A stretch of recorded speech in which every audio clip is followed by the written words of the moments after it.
We said we would. All right, so here we are with the man of the match, Mbegezile Mbokazi. Congratulations, ndoda wawulwile namhlanje. Siyabonga khona besifuna le win ngoba siwakuyiluzi nabalandeli abajabulanga yikade sifuna ukudlala ngayo yonke indlela ukuthi siyawina le match. Siyabonga kakhulu ukubambisana ku-coach ukuthi bebambisana besitshela ukuthi asenze njani. Ngibe sengibonga nala ngisiwa khona ukuthi hayi isupport ngiyayibonga kakhulu. Bengidlulisela nemiyalezo ukuthi angidlulisa ukubonga kakhulu. I-team yonke namhlanje beyidlala ngathi idlale li-coach. Ya team yonke vele besazi ukuthi ucoach obeshiya sifuna umshiya ne-win right naye ihambe ejabulile engahambi neluzi yikade sidlala ngokuyikhandla sonke siyimisele.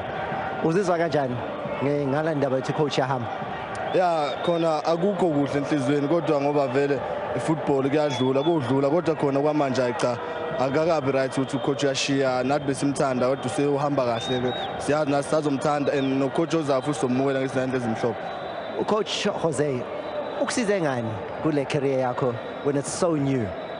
Coach ungisize izinto eziningi ngoba ungifakile nami ngazithembi kodwa wangitshela ukuthi angikhuleke ngidlale yonke into izobalula nakho ke sengiyadlala nami ngisasaba ngisathuka ngendlala ukuthi wanginika ithuba ngitshela ukuthi hayi ntwana ungajaha ngirelax nje ngenza into engithandayo la ngizongena khona egaming. Ngiyabonga kakhulu. Athi nginike ithuba nawe uvalelise. Coach hayi usehamba kahle coach sibongela kuba naye Ndlelandle.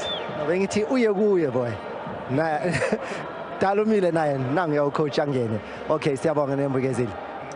Thank you. Sengahamba. Yeah, songahamba. Thank you very much. Coach. Thank you very much. Coach.